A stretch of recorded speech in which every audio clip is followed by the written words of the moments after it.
John Schneider is no stranger when it comes to making draft weekend trades, but he's never moved up in the first round. Are there any scenarios where he could finally break that trend on Thursday night?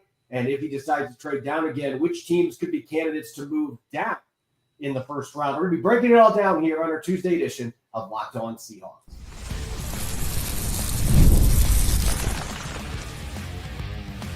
You are Locked On Seahawks, your daily Seattle Seahawks podcast, part of the Locked On Podcast Network, your team every day. Greetings, Swell. This is Corbin Smith, host of the Locked On Seahawks podcast, your daily Seahawks podcast, part of the Locked On Podcast Network, your team every day. Glad to be joined, as always, by my coach in crime, Rob Rang. And a special thanks to each and every one of the 12s out there. And thank you, as always, for making Locked On Seahawks your first listen 5 days a week. We greatly appreciate it, whether you're listening from nearby Bellingham, Washington, or if you're over in Bangalore, India. We appreciate each and every one of you. We are 48 hours away from the 2025 NFL Draft kicking off in Green Bay. The Seahawks slated to pick at number 18 overall. We're going to discuss the possibility of Seattle trading down, which John Schneider has done plenty of times, or trading up, which he's actually never done in the first round. Then we've got a special Tuesday mailbag, and we have 6 envelopes sitting in front of me that we are going to be diving into, looking at random scenarios in our own war room. Who will the Seahawks pick at number 18 overall? With all 6 of those different situations, it's going to be a really fun episode, so let's get to it. Now for your lead story here on our Tuesday edition of Locked On Seahawks. Since taking over as general manager of the Seahawks back in 2010, John Schneider has executed a whopping 35 draft weekend trades, including 7 of them during the 2019 draft. As of late, the last 3 seasons, he's only made 3 trades total, and it has been tougher sledding to move up and down the board, as Schneider talked about in his press conference with Mike McDonald yesterday. Rob, a lot of it has to do with the fact that teams are not subscribing to the same trade chart model. In fact, every team's got their own.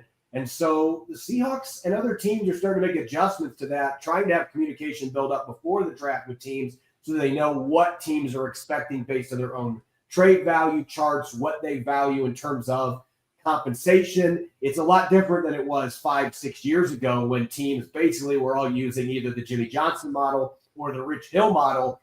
But when you look at the first round, the Seahawks pick at number 18 overall. It'd be easy for us to just sit here and say, well, John Schneider's going to trade down because he's done it so many times in the first round. And if we had this conversation 2 weeks ago, I don't know if you would have agreed with me or not, but I think it would have been really tough to trade down. I'm wondering now, though, outside of the top 15, of course, it depends how the first 15 picks go, but I'm wondering if we could actually see a lot of movement in the later part of the first round, with there being so many players that we've talked about in their either fringe first or second round grades that are kind of mushed together. Yeah, I do think that that's a possibility, Corbin. I'm happy that you mentioned it because I think that the Seahawks are anticipating that type of a scenario. You mentioned the press conference that John Schneider and Mike McDonald held. I thought that it was interesting that Schneider just shared the fact that he has his scouts basically already assigned to certain different NFL teams that are basically kind of greasing the wheels, so to speak, that they already have had these conversations with different NFL teams just to kind of evaluate who might be interested in moving up or moving down, and that he has specific scouts talking to specific teams. So they're not going to just kind of wait until they are on the clock or a pick or 2 before they are on the clock, before having those conversations. There is a lot of work that is being done ahead of time. And so if that is the case, then that suggests the Seahawks are very much willing to wheel and deal, not just listen, but actually be proactive rather than reactive. So I do think that there is a possibility that there are going to be a number of trades towards the back end of the first round. Of course, it's been highly publicized at this point. There has not been a single draft pick in the first round that has been traded so far. All 32 teams have their native selections at this point. That's unprecedented. Now, I do think that there's a possibility that we might see a team maybe trade a pick perhaps even a first-round pick for a veteran. Trey Hendrickson, the edge rusher from the Cincinnati Bengals, would be one that's out there. Jair Alexander, the cornerback from Green Bay. Jalen Ramsey, the cornerback from the Miami Dolphins. All of these players and teams could wind up fetching a first-round selection in terms of a trade on draft day. But at the same time, I also think that the Seahawks are very much looking at the players that are available to them in this particular draft class. And I think that there are a number of players that would fill a position of concern for the Seahawks and allow John Schneider to basically work his way up or more likely down this particular draft class. Because as you said, he has never moved up. But that said, with 10 draft selections this year, this is not a club, at least in my opinion, that necessarily needs more bodies. They need a couple of upgrades at certain key positions. So I do think that this is a draft class that sets up John Schneider and the Seahawks to be a little bit more aggressive. And perhaps package some of those day 2, day 3 selections to be able to move up and get a player that you feel like is a game changer. Yeah, and I think if you're looking at the trade up scenario, even though Seattle's got 4 picks in the second and third round, they've got 5 picks in the first 96. That's more than anybody in the entire NFL. There's a couple teams that have 4. Even though they've got that draft capital, I don't foresee John Schneider trading up into the top 10. I don't think he's going to go that rich of a price tag for a player. To me, the sweet spot is pick 13 through 15. Or 14 through 16, actually. And it would be the Miami Dolphins, the Indianapolis Colts, and the Atlanta Falcons. And my rationale behind this, Miami, they've got a lot of draft picks, but most of them are on day 3. They only have 2 picks in the first 98 selections. So I could see them looking for a second-round pick. And if the Seahawks want to move up to number 13, then that gives them the flexibility to do that. The Indianapolis Colts only have 7 picks total. They have a lot of needs on their roster. So I could see Indianapolis, if they've got a couple players they like, saying, we're willing to move back to 18 if Seattle's got somebody that they really want. Let's say somebody like a Will Campbell falls into their lap. Then maybe Seattle considers moving up at that point. Or maybe they're really intrigued by a high trait prospect like a Shamar Stewart. And then the Atlanta Falcons at pick number 15. The Atlanta Falcons have literally 5 draft picks this entire draft. They have gotten rid of most of the picks they had in previous deals. They are going to want to restock their cupboard a little bit. They've got needs, but this is a team that absolutely can try to get another day 2 pick. I think Seattle could be looking to move up a couple spots there. Maybe you only have to give up a third in that case, move up and get the player that you want there at pick 15. So to me, those are the 3 teams that would be the hot spot if John Schneider is going to finally trade up in the first round. In reality, though, as you said, it's probably going to be the other way around. And we're going to talk about this in the third segment. The possibilities are endless on who's going to be available there at pick number 18 with a number of needs for this roster, both short and long term. When you end up in that position, it does give you some flexibility. If there's a player another team really wants that you can trade back and you can maybe get another day 2 selection, and then John Schneider can just run the draft on Friday. And I think there's a couple teams, starting with the Chargers at pick 22. I talk about Colston Loveland reuniting with Jim Harbaugh potentially at pick 18. The Chargers have a lot of draft ammo. They could be looking to move up as a team that's kind of 1 or 2 pieces away from really being a threat in the AFC. Yeah, I think that you have to look at the Los Angeles Chargers because, as you said, the familiarity between Jim Harbaugh and the players that he used to coach at the University of Michigan. We know that Pete Carroll had an awful lot of success, awful lot of input, in who the Seahawks selected in his first couple of years as a member of the Seattle Seahawks after being the head coach of the USC Trojans. Jim Harbaugh would likely have similar thoughts there. The Green Bay Packers, to me, are another team. Obviously, John Schneider and his ties to Green Bay. That is another club that makes a lot of sense. The Baltimore Ravens, again, for the same reasons. Mike McDonald, his familiarity with that staff. The fact that the Baltimore Ravens have always been, a team that basically wins on draft day. They find their guys, and that is, one of the biggest reasons why they have been as productive and as successful on NFL draft weekend as any team in all of the NFL. So I think that those are some of the conversations here that we have to kind of at least acknowledge. I do think that, again, this is the draft class that to me is a little bit unique in that I think that the Seahawks, because they have the 10 draft picks already, because I at least feel that this is a club that is very much on the precipice of a deep playoff run, that this could be a club that is looking to be a little bit more aggressive. I love the fact that you mentioned, say, the Atlanta Falcons. They're just 3 picks ahead at number 15 overall. And the fact that they have those 5 draft picks, they are lacking a 3rd round pick. They are lacking a 5th round pick.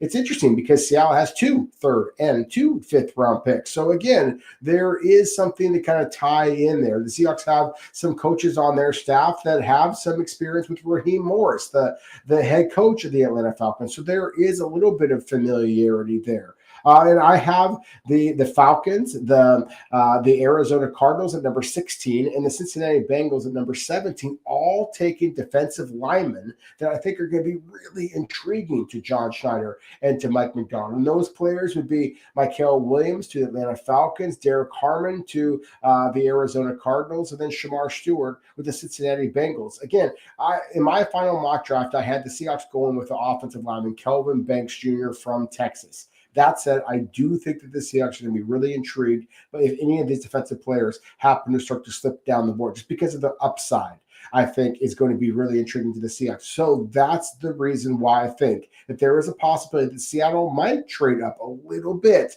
to be able to get one of these defensive players if Mike Macdonald feels like those are the kind of guys that are going to be able to take a good defense and make it a great defense. If you want to know just how excited John Schneider is about having this much draft capital the first 3 rounds, look no further than him referencing the iconic movie Step Brothers. They've got a ton of room for activities in the war room right now heading into this draft. So it's going to be fascinating to see how things play out on Thursday night and into Friday night with all of those draft picks and what John Schneider ends up doing. When we come back, we're going to open up the mailbag. We've got tons of questions from you, our valued 12s. And we are going to be answering as many as we can. That's coming up next here on our Tuesday edition of Locked On Seahawks.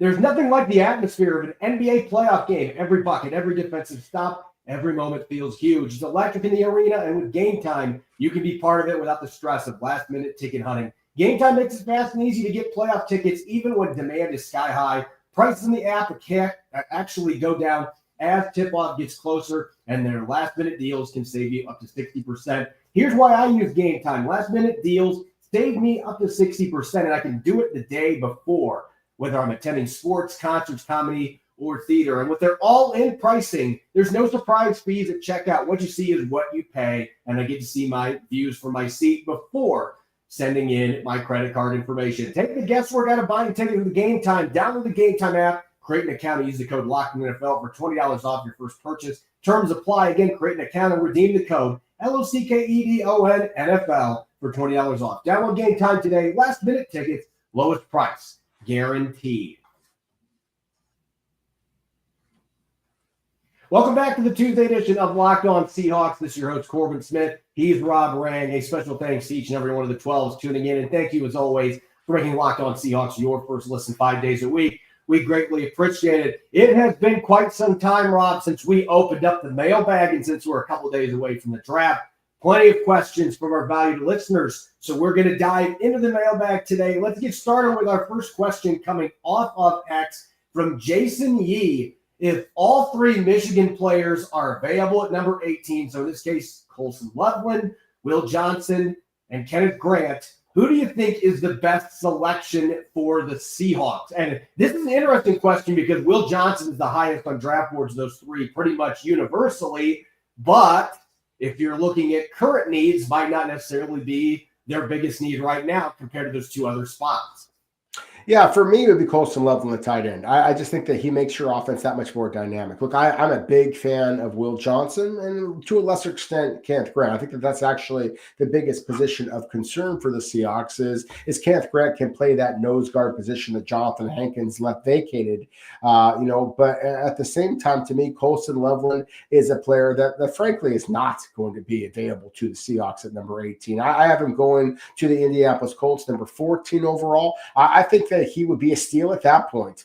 His ability as a pass catcher, as a guy that basically can just absolutely rip the seam, I think would be a hand-in-glove fit for the Seahawks. So to me, that would be the selection just because of the durability, the upside that he offers. I do acknowledge the fact that Will Johnson and Kenneth Grant are legitimate, good football players. I just don't think that any one of them necessarily would move the needle far enough to allow the Seahawks to go that direction rather than offensive lineman. Whereas Colston Loveland on the hand, as well as Tyler Warren, the other tight end in this draft class at Penn State, I think those two guys are absolutely slam dunk top 15 selections.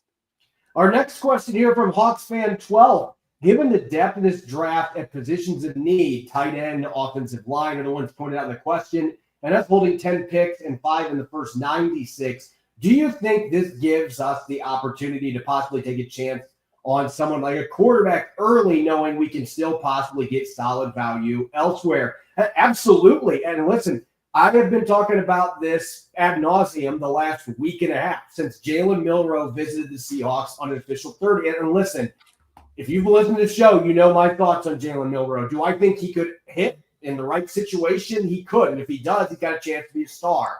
I have my reservations, though, based on what I've seen on tape from this kid coming out of Alabama. But he's just got such incredible natural tools with his big arm, his 4.3 speed, the running ability. He's supposed to be a great locker room presence as well.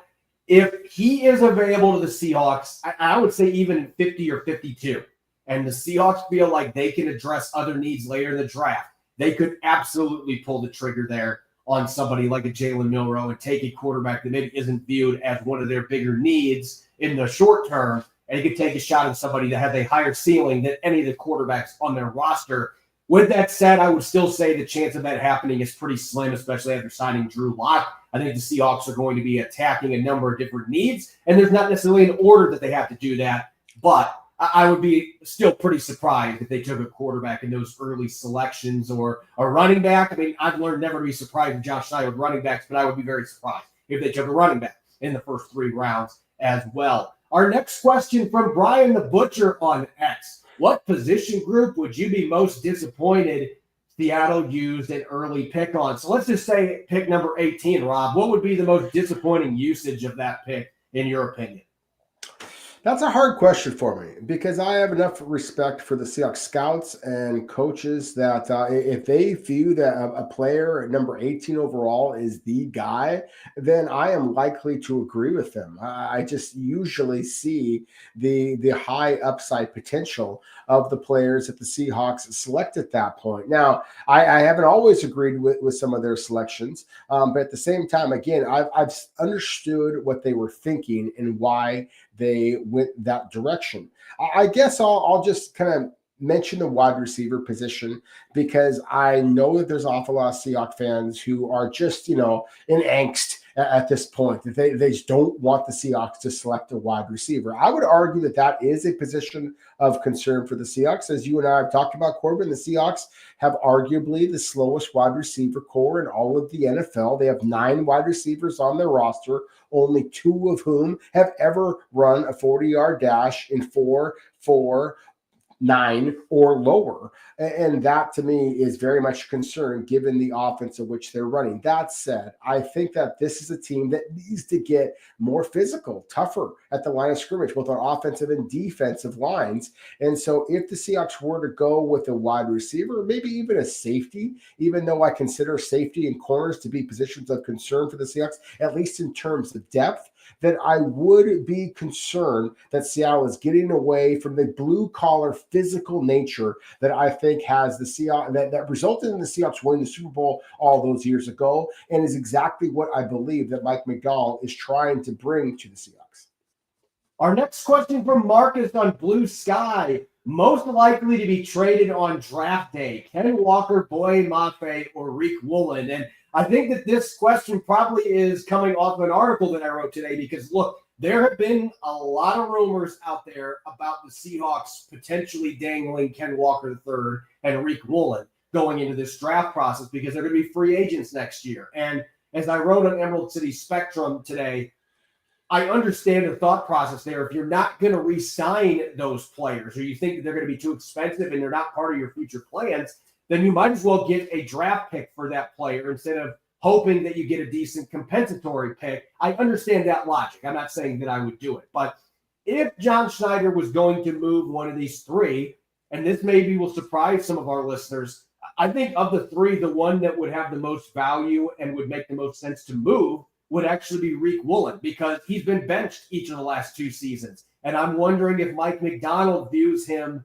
as a fit in his defense from a mindset standpoint. Is he going to come up and do the physical stuff that you consistently want your corners to do? And are you going to be paying him big bucks when you got to do it with Devin Witherspoon another year from now? He's going to be eligible. And Witherspoon has been much more consistent than what Riq Woolen has been. I think that the jury's still out on Boye Mafe, but they really like the kid in the locker room, and I think they still believe he's got a lot of room to grow. And Ken Walker III is really the wild card here, depending on how he performs this season. I just think you're going to have a really hard time getting much value with this being such a good running back class. I don't think teams are going to be rushing to give you much draft capital. So for those 3 players, and I'm not saying any of them are getting moved, but Woolen's the one that I think you could get the most for, and quite frankly would make the most sense based on the way things have gone the last couple of seasons to move him right now and try to get some value in return. Last question here for Rob, coming from David Hayes on X. On a scale of 1 to 10, this is fitting with what you just mentioned a second ago, how shocked would you be if the Seahawks went wide receiver at number 18? Not shocked. Because again, I think that this is a position of concern for the Seahawks. I do think that they need to get bigger, more physical, more durable along the offensive line in particular. The defensive line, to me, the fact that, look, I think that the Seahawks' best defensive linemen, I know where Byron Murphy was selected. I think that their best defensive linemen still are guys like Leonard Williams and Jaron Reed and now DeMarcus Lawrence. All of them are north of 30 years old. That, to me, is a problem. And so I think that anytime that you don't address the line of scrimmage, then you are deviating from the strategy that has made the Seahawks and Mike McDonald successful in the past. But again, this is a wide receiver class that I'm intrigued by. I mean, T-Mac from Arizona, Matthew Golden from Texas. And, I've talked a lot about Luther Burden III. He did not make my final mock draft, and that hurt my soul to not include him because I think he's a terrific football player. And certainly Emeka Egbuka from Ohio State as well. To me, all 4 of those wide receivers can absolutely come to the Seahawks and be very productive players. I just think, again, that if you want to be kind of the meat and potatoes, blue collar kind of a team that I think that the Seahawks want to be, I would be surprised by Seattle going the wide receiver route first. But I also believe that because you have the draft picks that you do on day 2, that 50 and 52, if you're going to take a wide receiver, then just double down on offensive or defensive line and maybe split it, in the second round and again the third round, because the depth is so good at those positions. Whereas wide receiver, to me, has some guys that are interesting, but I think that you need a guy who really is a difference maker that has the speed to be able to kind of change things up a little bit. So I wouldn't be shocked by it. I would be a little bit disappointed because it's not necessarily the type of Seahawks team that I want to watch. I want to see them pulverize opponents the way that they did during their Super Bowl run. But at the same time, I also would understand the fact that you have a brand new offense, a brand new offensive coordinator, a brand new quarterback, and you have to protect them. Otherwise, what was the point in making the changes in the first place? And the last question here coming from Travis. Do you think it is likely that Jalen Walker is higher on the Seahawks board than most others, since McDonald might know better how to use his tweener archetype than other teams? If so, what range would he have to fall for the Seahawks to try to trade up for him? I'm just saying this based on things I heard way back at the Combine.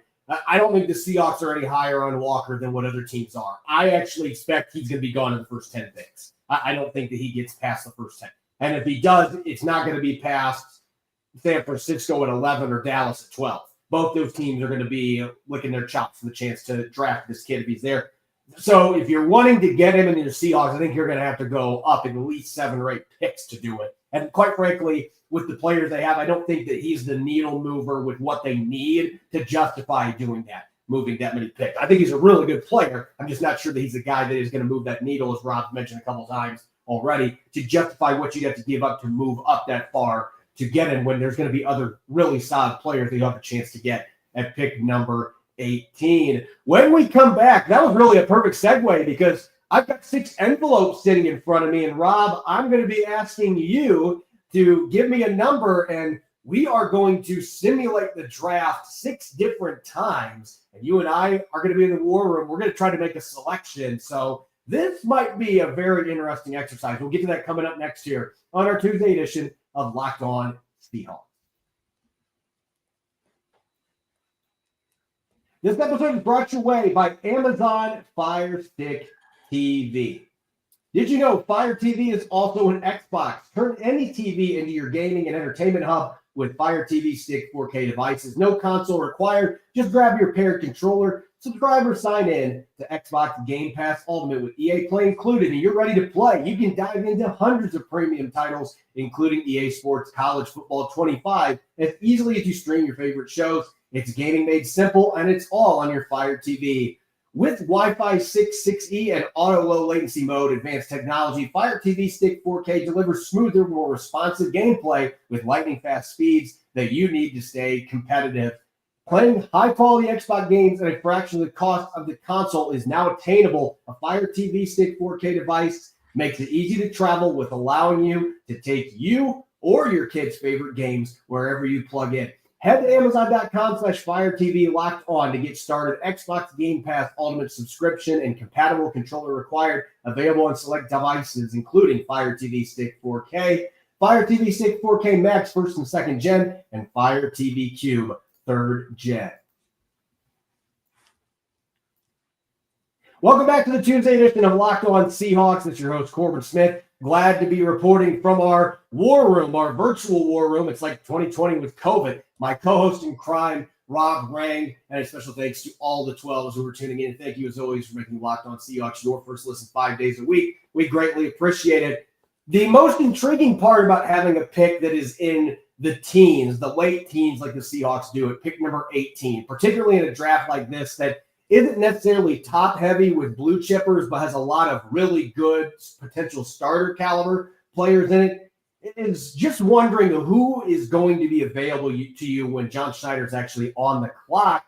And I think it's going to create some very interesting discussions behind closed doors in the war room between John Schneider, Mike McDonald, and the scouting department. And so to simulate that today, just to show how differently things could play out in a variety of different worlds, Rob, I've got 6 envelopes that are sitting in front of me right now.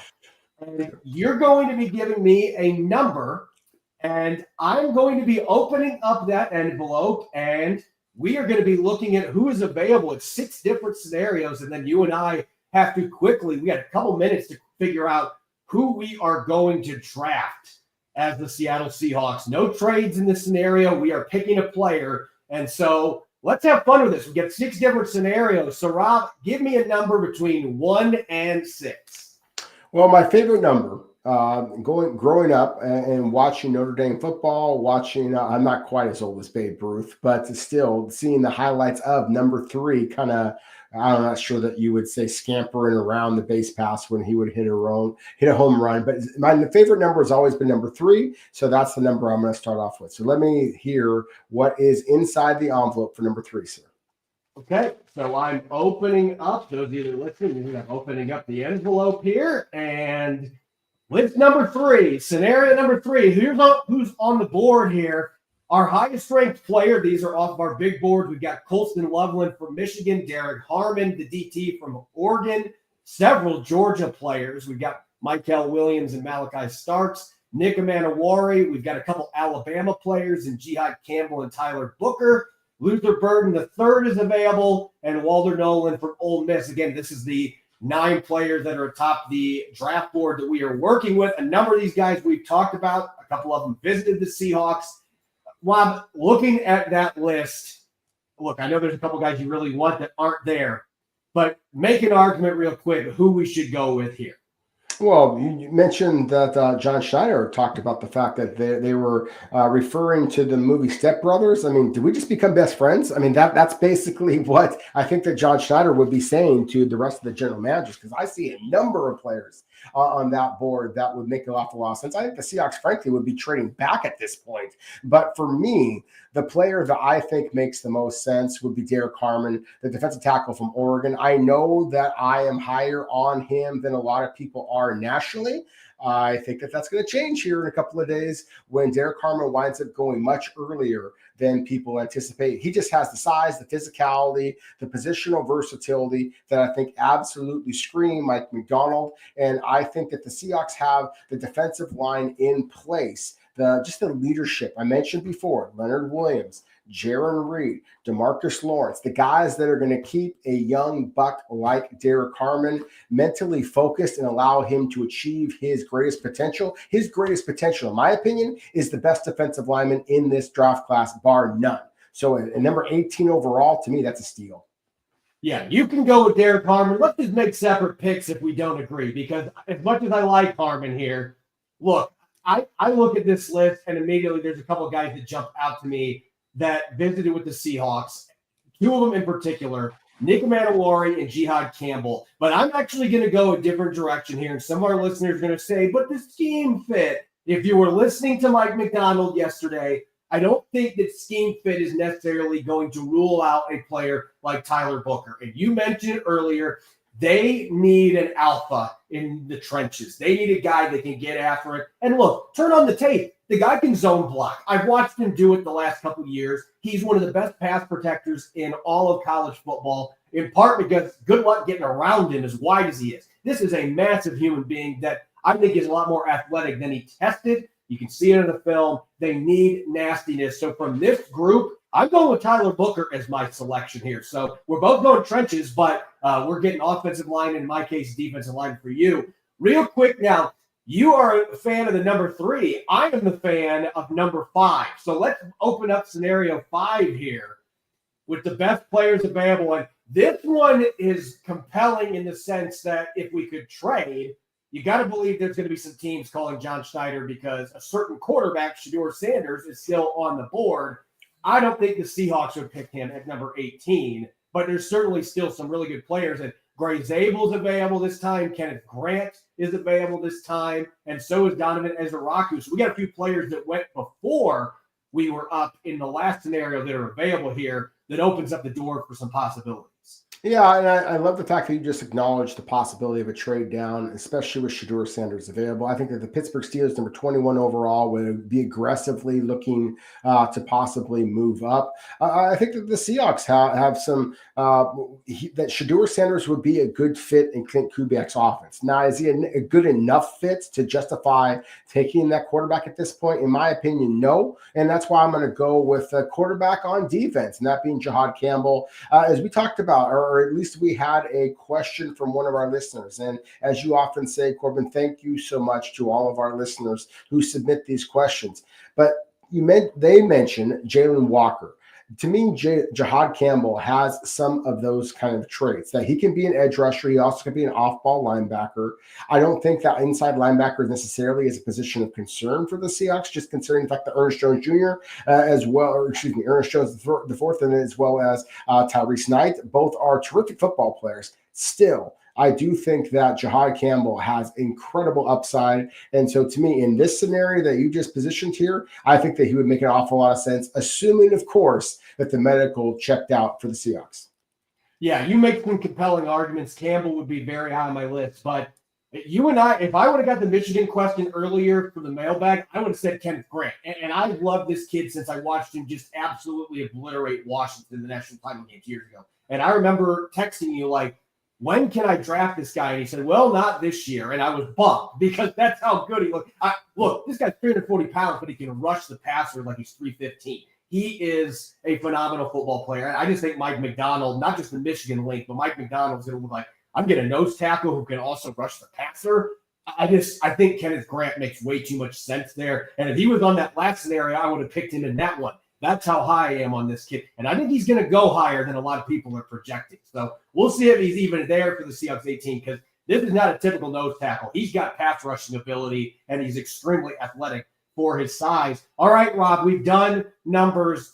We've done number 3 and number 5. So now you get a chance to go 1, 2, 4, or 6. Number one.